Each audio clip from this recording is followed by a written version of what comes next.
இந்த மண்ணுக்கும் மக்களுக்கும் யார் வென்று இருப்பது சரியாக இருக்கும், யார் கையில் அதிகாரம் இருப்பது சரியாக இருக்கும் என்பதை அறிவார்ந்த என் மக்கள் சிந்திச்சு பார்க்க வேண்டும்.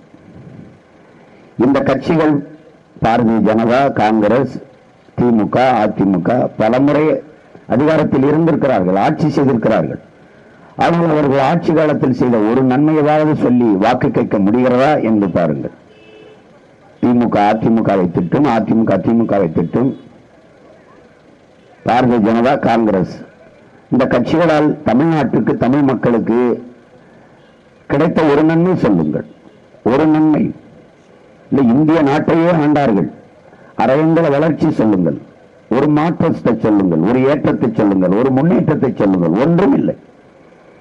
மறுபடியும் அந்த 100 நாள் வேலையே பிடித்து தொங்குவார்கள்.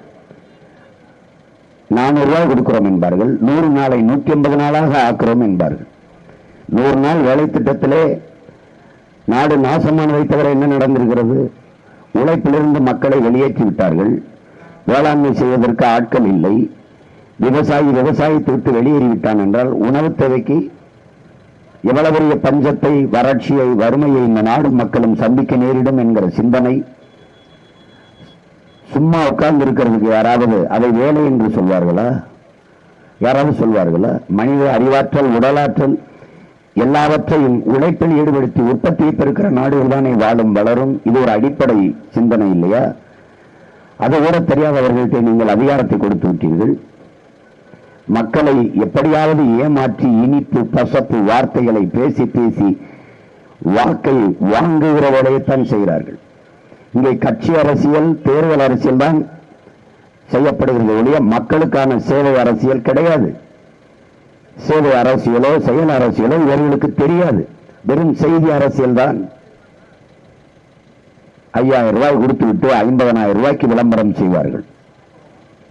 பாருங்கள், எல்லா திட்டங்களும் வருவதற்கு முன்பு 1000 ரூபாய் கொடுப்பதற்கு 6 மாசத்துக்கு முன்பிருந்து விளம்பரம் செய்தவர்கள் இவர்கள்தான்.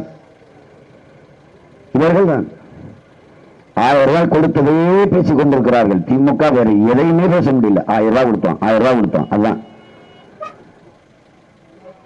அந்த 1000 ரூபாய் கொடுத்த பெண்களுக்கும் தகுதி பார்த்து கொடுப்போம்.